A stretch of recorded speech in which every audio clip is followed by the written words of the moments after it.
할렐루야. 우리가 이 땅에 살면서 각자 나름대로 애로움을 느껴본 적들이 있을 겁니다. 요즘 시대는 청중 속에 고독이라고 하는 말이 있잖아요. 많은 사람들이 있지만은 애로움 속에서 살아가고 있는 이런 모습들을 보게 됩니다. 점점 그러다 보니까 사람들이 요즘 젊은이들 같은 경우는 더 대중들, 군중을 기피하고 나 홀로 고독 속에서 인터넷 속에서 그 속에서 혼자 살아가고 있는 이런 모습을 많이 보고 있습니다. 오늘 우리 주님께서 저와 여러분의 삶 속에서 우리가 세상 것에 너무 바빠서 주님을 애롭게 하는 자 되지 않기를 바랍니다. 나 홀로 고독에 사로잡혀서 우리 주님은 옆에서 늘 뭐라고 하십니까? 나는 너와 세상 끝날까지 함께 하겠다라고 말씀하는데도 그 주님을 알지 못하면 나도 애롭고 우리 주님도 애로워하는 그런 모습을 우리가 갖게 해서는 안 된다는 것입니다. 우리가 아시는 것처럼 갈릴리 호숫가에서 예수님께서 베드로에게 이렇게 말씀합니다. 제자들이 이야기하기를 사람들이 다 예수님 떠나는데 어떻게 합니까? 이야기하니까 예수님이 베드로에게 이런 이야기를 하세요. 너는 나를 따르라.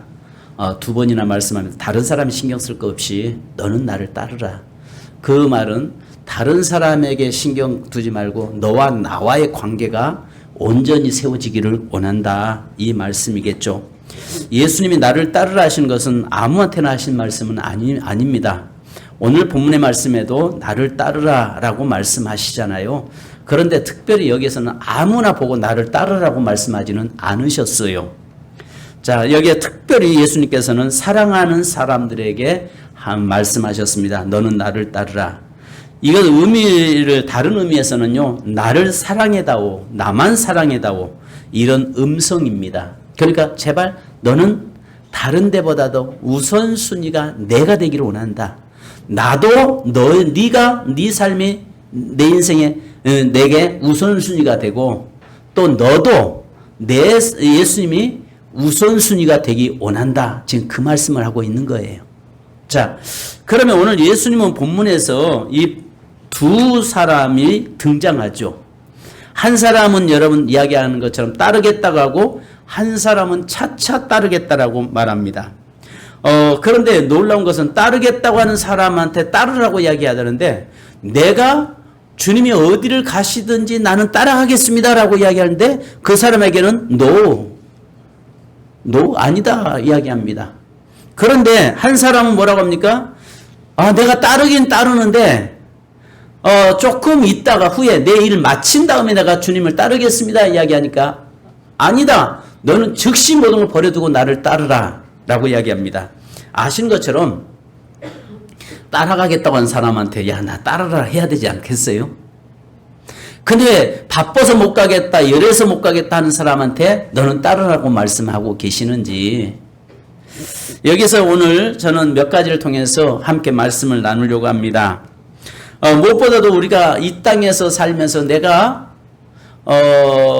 아는 한 목사님은 밤마다 기도하면서 춤을 추면서 예수님 애롭지 않게 내가 늘 춤춰드릴게요. 밤마다 그분은 예수님 앞에서 찬양하면서 춤추면서 뭐라고 이야기하면 예수님 반갑, 이쁘죠? 예수님 보기 좋죠? 예수님 나 잘하죠? 그러니까 밤에 불 꺼진 성전 예배당에서 단둘이 주님과 독대하면서 예수님 즐거우시죠? 예수님 재밌죠? 그렇게 하면서 예수님과 날마다 연애하는 그런 모습을 사노라고 고백하는 것을 보았습니다. 우리가 살면서 예수님이 애롭지 않게 만들기를 원합니다. 저와 여러분이 예수님을 애롭지 않게 해드리기를 원합니다. 아멘. 우리가 사랑하는 사람을 어때요? 과거 우리 경험들이 있잖아요. 연애할 때 과거에는 뭐랄까 금방 만났는데 집에 가서 전화할게. 전화하고 나서 또 밤새껏 늦게까지 그냥 수다 떨잖아요. 그래도 보고 싶고 그래도 듣고 싶고 그래도 같이 있고 싶은 그런 모습. 바로 오늘 우리가 저와 여러분이 예수님과의 그런 관계가 되기를 원합니다. 자, 그렇다면 여기에 보니까 왜 예수님을 예롭게 만드느냐? 여기에 보니까 첫째는 핑계됨이 예수님을 예롭게 만들 수 있다는 것입니다. 여기에서 뭐라고 이야기합니까? 너는 나를 따르라라고 이야기했을 때에 이 사람이 뭐라고 해요? 자, 우리 같이 한번 읽습니다. 자, 21절. 자, 시작. 제자 중에 또 한 사람이 이르되 주여 내가 먼저 가서 내 아버지를 장사하게 허락하옵소서. 자, 내 아버지를 장사하게 허락하시옵소서. 당연히 장사 지내야죠. 그것보다 귀한 일이 어디 있겠습니까? 그것보다 중요한 일이 어디 있겠습니까? 그런데 예수님 뭐라고 해요? 죽은 자에게 맡기고 너는 나를 따르라고 이야기해요. 이해가 안 되잖아요. 자, 이 말이 무슨 말이냐면 아버지가 죽어서 장사 지낸 후에 오겠다는 이야기가 아니라 내가 아버지가 돌아가실 때까지 돌보다가 오겠다는 것입니다. 이 말을 오늘 우리들이 종종 써먹는데요. 예, 목사들이 좀 종종 써먹는 말이 있습니다. 어떤 급하게 부탁드리면요. 예, 제가 기도해 보겠습니다. 이 말은 거절을 못하니까 예, 기도해 보겠습니다. 이렇게 이 거절의 표현을 하기도 하거든요. 그러니까 뭘 우리가 이야기하냐면 자꾸 오늘 하나님이 지금 당신을 쓰기 원하십니다. 이야기하면 우리는 뭐라고 이야기해요? 아이고 지금 때가 아니에요. 지금 하나님은 당신이 주님과 동행하기 원하십니다. 이야기하면 많은 사람들이 뭐라고 이야기해요? 아이고 지금 바빠서요. 조금 나이 더 들어서 내가 그때 헌신하겠습니다. 지금 교회에서 좀 봉사 좀 하시죠? 지금 때가 아니라니까요. 아직 아이들이 성장하고 장성하면 내가 그때 하겠습니다. 직분을 좀 맡아주시죠? 그럴 때 여기에서 이 많은 사람들이 여러 가지 핑계를 대고 있는 것입니다. 자, 여러분 여기에서 이 말은 무슨 말이냐면 아시는 것처럼 핑계됨이 예수님을 예롭게 만드는데 너는 나를 따르라고 이야기할 때 내 아버지를 장사 지내고 난 다음에 내가 따르겠습니다. 이 말이 이스라엘의 장례는 우리처럼 3일장이 아니고 그냥 하루입니다. 그래서 이스라엘에서는 장례를 2번 드리거든요. 2번 진행되는데 한 번은 그 해가 지나기 전에 당일날 땅에 묻어야 됩니다. 왜냐하면 새날 내일을 더럽힐 수가 없기 때문에 돌아가시면 바로 그날 해지기 전에 갖다 매장을 해야 됩니다. 매장을 해놨다가 한 1년 정도 되면은 살이 다 썩으면은 뼈만 갖다가 그 따로 이제 묘실에 조상들이 들어가 있는 가족 묘실이나 이렇게 따로 모시게 돼 있습니다. 자, 그런데 여기에서 이 말이 뭐냐면 지금 현재 주님을 따르는 일은 뒤로 미룰 수가 없다는 것입니다. 왜? 알겠습니다. 지금 돌아가셨으니까 내가 우리 부모님 바로 지금 매장하고 따르겠습니다. 이렇게 말할 수도 있습니다. 그런데 이 사람이 지금 뭐라고 이야기해요? 장사 지내고 내가 따르겠습니다. 이렇게 이야기하고 있는 것입니다. 여기서 본문에 말하는 장사는요, 1년 후에 수습을 해서 모시는 그런 장면을 듯 합니다. 그래서 이렇게 성경학자들이 보통 해석을 하는데요. 조금만 있으면 1년이 되니까 내 아버지를 잘 모실 수 있게 해주세요. 이렇게 했는데 예수님께서는 그 뭘 말하고 있어요? 그 장사는 죽은 자들로 장사하게 하고 너는 나를 따르라. 이렇게 이야기합니다. 너는 나를 따르라. 죽은 자들에게 맡기고 너는 나를 따르라. 여러분 아시는 것처럼 결혼식장에는 안 가도 장례식장에는 꼭 가라는 말이 있잖아요. 돈을 주고 주는 것만으로 조의하는 것만으로 다 하는 것이 아니라 그들과 슬픔을 함께하고 위로하고 오히려 그들에게 가서 손을 잡아주는 것 이것이 장례의 모습 아니겠습니까? 그런데 예수님께서 이렇게 말씀하잖아요. 죽은 사람에게 맡기고 너는 나를 따르라. 죽은 사람이 어떻게 장례를 치를 수 있겠습니까? 말도 안 되는 이야기잖아요. 그런데 죽은 자들이라고 여기 말씀할 때 너는 생명을 얻은 자 아니냐 이렇게 반문하고 있는 것입니다. 죽은 자에게 맡기고 너는 나를 따라 이 말이 뭐냐면 너는 이미 생명을 얻은 자인데 그 죽음에 쫓아가고 죽음에 거기에 매어서 살지 말라 이 말이기도 해요. 무슨 말 이해 가시죠? 그러니까 이미 이 장래 이것은 하나의 핑계대지 마라. 너는 이미 살아 생명 얻은 자고 너는 이미 살아있는 자기 때문에 핑계대서 그 죽음의 자리에 거기 머물러 있지 마라. 그리고 너는 생명의 자리에 이미 들어왔으니 이제는 생명의 길을 걸어가라라고 말씀하고 있는 것입니다. 그런데 우리는 자꾸 여러 가지 핑계들을 대므로 인해서 그 핑계가 오히려 예수님을 더 애롭게 만든다는 것입니다. 지금 주님이 나를 따르라는 이유는 뭐예요? 사랑하는 자에게 나를 따르라고 이야기합니다. 내가 너를 사랑하니까 너도 나를 사랑하고 나를 따르라. 그러면 너의 삶을 내가 보장시켜 주겠다 이 말이거든요. 그런데 자꾸 핑계됨으로 인해서 예수님을 애롭게 만들어버린다는 이야기입니다. 그러니까 우리가 살아가면서 종종 세상 것에 너무 빠져 있다 보면 예수님과 상관없이 살아가고 그러면서 예수님은 우리의 삶을 나를 보시면서 애로워하신다는 것을 아시기 바랍니다. 요즘 그런 우스갯소리가 있잖아요. 교회가 문을 주일날 예배를 드리고 나서 갈 때는 문을 잠근다고 합니다. 그러면서 뭐라고 하냐면 예수님 다른 데 가지 마시고 여기에 꼼짝 말고 여기 계세요. 이야기하고 그 다음에 이제 다음 주일날 문 열고 와가지고 예수님 외로우셨죠? 예수님 미안합니다. 제가 워낙 바쁘다 보니까 예수님 못 모시고 갔네요. 그런데 예수님께서 이제 만나주기가 너무 좋잖아요. 그래서 오늘은 이제 예배 끝나고 나면 나 데리고 가겠지. 데리고 가겠지 하는데 가면서 성도들이 딱 나가면서 문 딱 걸어 잠그면서 예수님 따라오면 절대 안 됩니다. 예수님 여기 꼭 계셔야 됩니다. 예수님 나 따라오시면 안 되는 거 아시죠? 문 딱 걸어 잠근다는 거죠. 그래서 요즘 교회가 문을 잠근다고 합니다. 왜요? 예수님 따라다니면 귀찮잖아요. 예수님이 내가 가는 곳마다 나 하는 행동들 보고 내 말하는 것 보고 나의 삶을 보면서 야 그러면 되겠어? 야 안 되잖아. 야 이렇게 말씀을 살아라. 이렇게 가야지. 야 이렇게 살아야 되지 않겠어? 그러니까 이게 자꾸 예수님이 태클 거니까 귀찮단 말이죠. 그러니까 예수님 여기 계세요? 그래서 교회에서 예수님이 예롭게 홀로 일주일 동안 계시다가 주일 오면 반가워가지고 왔어. 이제 오늘은 데려가겠지? 찬송하고 예배 드리다가 갈 때는 예수님 꼼짝 마십시오. 여기 계셔야 됩니다. 절대 따라오면 안 됩니다. 문 걸어 잠근다고 합니다. 여러분 우리의 모습이 이렇게 신앙생활 하면서 예수님과 상관없이 바로 그렇게 살아가는 자 되지 않기를 주님의 이름으로 축복합니다. 두 번째는요. 욕망적 신앙이 예수님을 예롭게 한다는 것입니다. 자, 여러분 여기 19절에 한 서기관이 나와 예수께 아뢰되 선생님이 어디로 가시든지 저는 따르리다 라고 이야기합니다. 그때 예수님은 20절에 다 같이 읽습니다. 시작. 예수께서 이르시되 여우도 굴이 있고 공중의 새도 거처가 있으되 인자는 머리 둘 곳이 없다 하시더라. 아멘. 자, 어디든지 내가 따르겠습니다. 아, 그러냐? 고맙다. 나와 함께 하자라고 이야기해야 되는데 주님은 너 이야기하잖아요. 안 된다.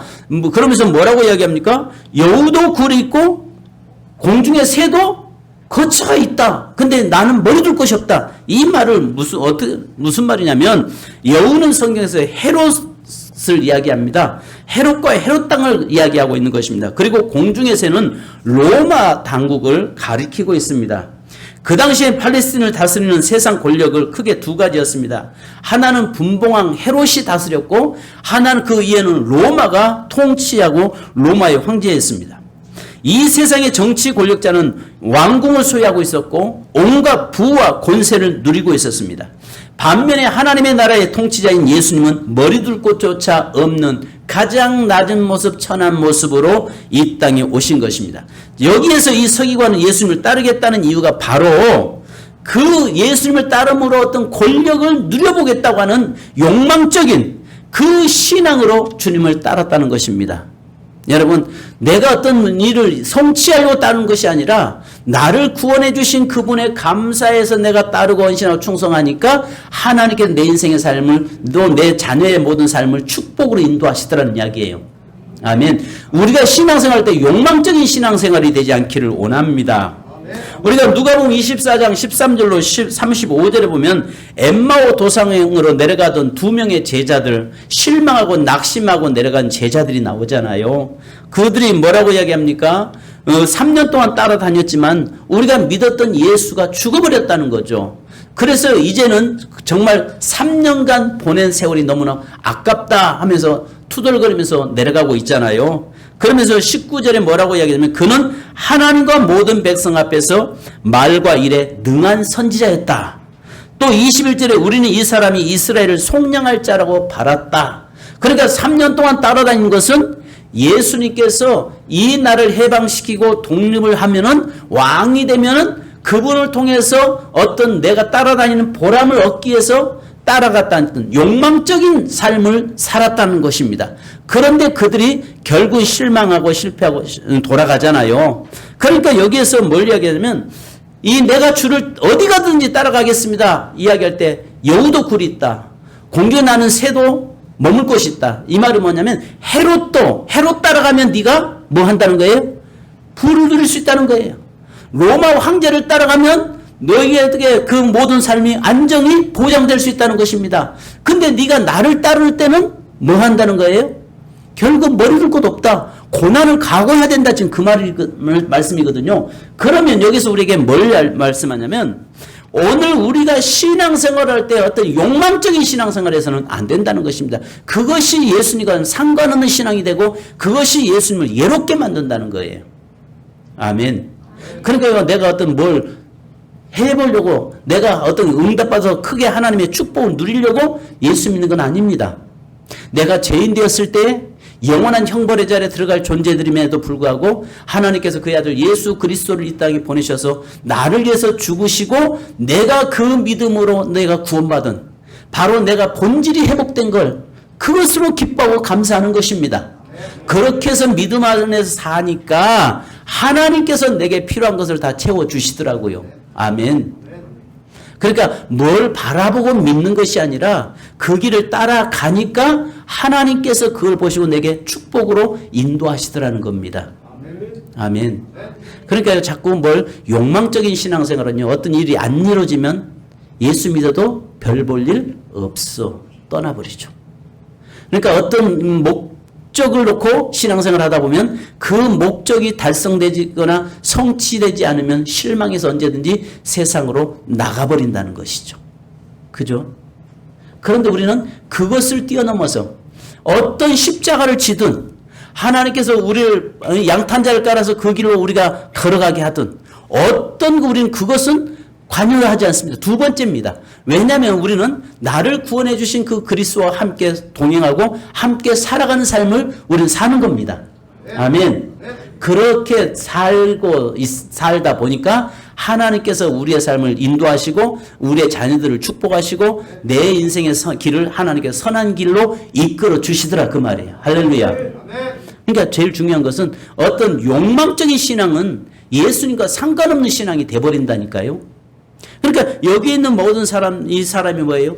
예수 내가 따라가는 이유는 분명히 뻔하잖아요. 주님이 보실 때니까 뻔한 일이거든요. 그러니까 뭐라고 이야기해요? 여우도 굴이 있다. 공중에 새도 거처가 있다. 이 말이 뭐냐면 나 따라와봐야 십자가밖에 못 져. 근데 네가 만약에 저 헤롯을 쫓아가면은 거기에서는 네 인생의 삶을 보장해줘. 너 로마 황제를 따라가면 그 황제가 네 인생을 책임져 줄 수 있어. 근데 나 오면은 너는 아무것도 없어. 지금 이야기거든요. 그러니까 사랑하는 여러분, 신앙생활 할 때 우리가 욕망적인 신앙이 아니라 믿음의 삶을 사는 저와 여러분이 되기를 원합니다. 세 번째는요, 소극적인 신앙생활이 예수님을 애롭게 만든다는 것이죠. 우리의 삶에서 너무 소극적인 신앙생활에서는 안 된다는 것입니다. 제자 중에 여기 보니까 하나가 가로되 주여 나로 먼저 가서 내 부친을 장사하게 하소서 이야기합니다. 아무런 마음의 결단도 없이 주님을 따르겠다는 성급한 제자와는 달리 두 번째 제자는 소극적인 제자죠. 이 제자는 소극적이고 미온적입니다. 이 제자는 이미 믿음을 소유했지만 믿음을 중요하게 생각하지 않는 제자인 것을 보게 됩니다. 이 제자는 예수님을 따르는 일을 경시하고 핑계만 있으면 피하려고 하는 사람을 대표하고 있는 것입니다. 그러니까 이 제자는요, 성급하게 서두른 제자와는 정반대 이유로 번민하고 있습니다. 자, 여러분 보십시오. 내가 주님을 따르되 우리 아버지 장례 마치고 따르겠습니다.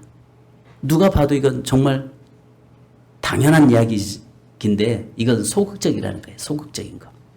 그러니까 신앙생활을요, 항상 어떤 경우는 이런 이야기를 종종 합니다. 오래 믿은 분들이, 교회 권사님들이나 아니면 오래 믿은 신앙 집사님들이 종종 이런 이야기합니다.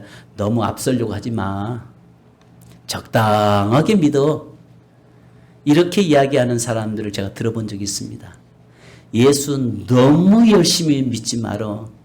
열심히 믿다 보면 시험 들고 상처받아. 그러니까 적당한 거리에 서서 믿어. 교회 너무 가까이 하지 말고 멀리도 하지 말어. 세상에 어떻게 권사님들이 그렇게 이야기를 해요.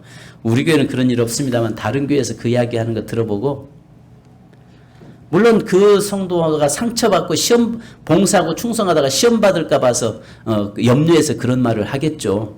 그러나 미온적인 신앙생활이 예수님을 애롭게 만든다는 것입니다. 그러니까 이게 뜨뜻미지근한 거, 이러지도 못하고 않고 저러지도 않는 것. 지금 이 말은요, 이겁니다. 누가 가령 여행을 함께 가자고 할 때 유대인들은 내가 부친을 장사할 때까지 기다려 주십시오라고 말할 때가 있습니다. 이 말은 그 부친이 이독하거나 이미 사망해서 장례식을 치러야 한다는 뜻이 아니라 지금에 내가 부친을 봉양해야 되기 때문에 못 갑니다. 이 말을 우회적으로 표시를 하고 있는 것입니다. 그러니까 신앙생활에도요, 오늘 우리의 삶에서 이 사람을 보면 미온적인 거, 그러니까 뜨겁거나 차갑거나 둘 중에 하나 해야지 미지근하면 토해버리겠다는 거죠. 그러니까 성도님들, 우리가 좀 신앙이 좀 뜨거워지기 원합니다. 아멘. 좀 신앙이 뜨거워져야 돼요. 그래서 항상 우리 충청도가요, 변함은 없습니다. 정말 변함은 없습니다. 그런데 그 쇠가 달궈질 때까지 정말 오래 갑니다. 이게 우리가 좀 신앙에 좀 답답함이 없지 않아 있습니다. 그런데 이 사람의 그 미온적이고 소극적인 신앙생활, 그러니까 신앙생활도요, 어차피 내가 하나님 앞에서 섬겨 헌신할 바에는 앞에 서서 하실 수 있기를 바랍니다. 옆 사람 보고 인사하십시다. 어차피 할 바에는 머리 댑시다. 아멘. 어차피 하나님 섬길 바에는 머리 대서 섬기십시다. 아멘. 뒤에 그냥 따라다니는 꼬리가 되지 말고 미온적이고 소극적인 신앙생활이 아니라 열정적인 신앙생활을 좀 할 수 있기를 바랍니다. 기도를 해도요, 좀 부르짖고, 기도를 해도요, 뜨겁게 하고, 찬양도 좀 뜨겁게 하고, 사람 생기 있는 그런 모습으로 갈 수 있기를 원합니다. 부흥하는 교회의 특징이 어떤 특징이에요? 교회가 좀 역동적이잖아요. 부흥하는 교회는요. 제가 어느 교회에 대덕구 기독교연합회 회장을 하면서 그 교회에서 여기 현 구청장이 당선 감사 예배를 드리는데 인도해 달라고 해서 제가 연합회 회장을 하면서 거기를 갔는데 제가 깜짝 놀랐어요. 그 교회에서 보니까 성도들이요, 하하하 호호 하는데 웃을 일도 아닌데 깔깔깔깔 대고 웃는데 보니까 이 사람들 내가 다른 세계 왔나? 전혀 웃을 일도 아닌데도 깔깔깔 와 뒤집어지는데 그 모습 보면서 아하, 이래서 교회가 부흥하는구나. 교회가 보니까 역동적인 거예요. 성도들이 나이 드신 장로님이나 젊은 사람이나 같이 그 분위기 자체가 물론 성령의 역사죠. 그런 감격적이고 감동적이고 역동적인 예배를 드리니까 오는 사람마다 전부 거기에 동화될 수밖에 없는 것을 제가 봤습니다. 좀 우리 교회도 좀 그랬으면 그런데 제 기질상 그러지 못한 좀 그런 부분이 있어요. 강단에서 이 목사님 보니까 망가질 대로 망가지더라고요. 그런 아닌데도 너무 액션을 취하고 그런 모습 보면서 성도들이 저기다가 저거에 저렇게 아멘하고 저렇게 웃고 그러지? 이건 수준 차이인가? 이건 아닌 것 같은데. 근데 보니까 성령의 역사로 그런 일들이 나타나는 걸 보았습니다. 여러분, 오늘 저와 여러분이 여기에서 이 말씀 뭐냐면 부친 장례 치르고 따르겠습니다. 이 말이 뭐냐면 핑계댄다 뿐만 아니라 소극적이라는 것입니다. 천천히 하죠. 뭐 천천히 하겠습니다. 다른 사람이 직분 감당할 때 그것을 아시는 대로 그러잖아요. 천국은 침노하는 자의 것이라고 말씀하잖아요. 그죠? 천국은 침노하는 자의 것입니다. 그런데 이거 다 가져가. 다 줄게. 이거 뭐 다 가서 갖다 하세요. 내 거 있는 축복을 다 갖다 넘겨주는, 바로 그래서는 안 될 줄로 믿습니다. 마지막으로 여러분, 형식적인 신앙이 예수님을 예롭게 만든다는 것입니다. 형식적인 것.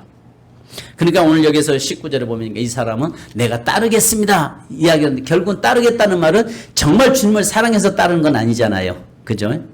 주님을 사랑해서 따르는 것이 아니라 형식적으로, 아마 어쩌면 모든 다른 사람, 주위 사람들이 있으니까 그 분위기 따라서 그냥 따르겠습니다 하고 모든 사람이 나를 좀 알아봐 달라고 하는 식으로 이야기한 것 같습니다. 그럴 때에 주님께서는 여기서 우리가 봐야 할 것이 말만 해서는 안 된다는 것입니다. 말만 하는 것은 주님을 애롭게 한다는 것입니다. 우리의 신앙은요, 말로 하는 것이 아니라 몸으로 하는 것입니다. 할렐루야. 내 신앙은요, 입술로도 고백해야 되겠지만 고백으로 끝나서는 안 된다는 것입니다.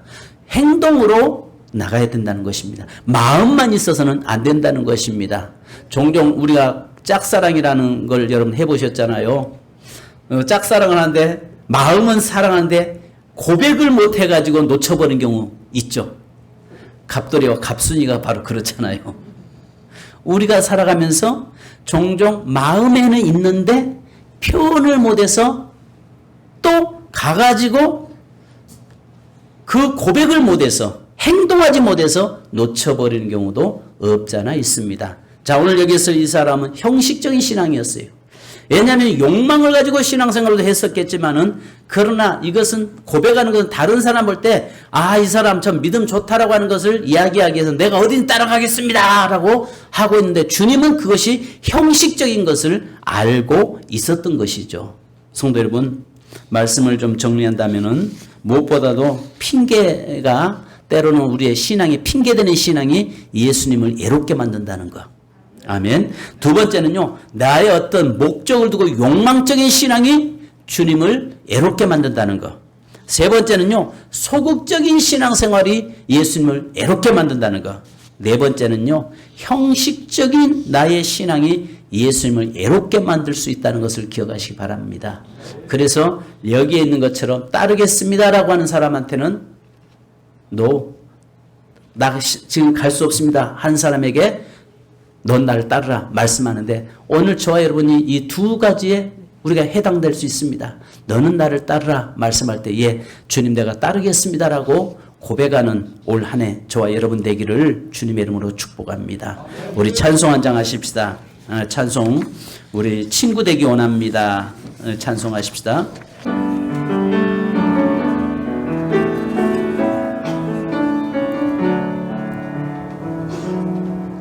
나 무엇과도 주님을 바꾸지 않으리. 다른 어떤 은혜 구하지 않으리. 오직 주님만이 내 삶의 도움이시니 주의 얼굴 보기 원합니다. 님 사랑해요.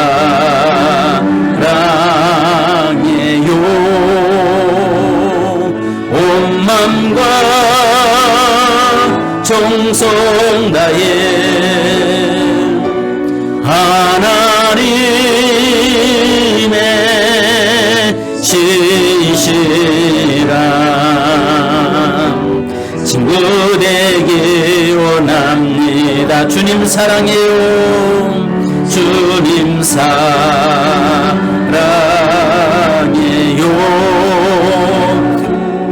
온과 정성 다해 하나님의 신실한 자녀 되기 원합니다. 자녀 되기 원합니다. 무엇과도 주님을 바꾸지 않으리. 나 무엇과도 주님을 바꾸지 않으리. 다른 어떤 은혜 구하지 않으리. 오직 주님만이 내 삶의 도움이시니 주의 얼굴 보기 원합니다. 주님 사랑해요.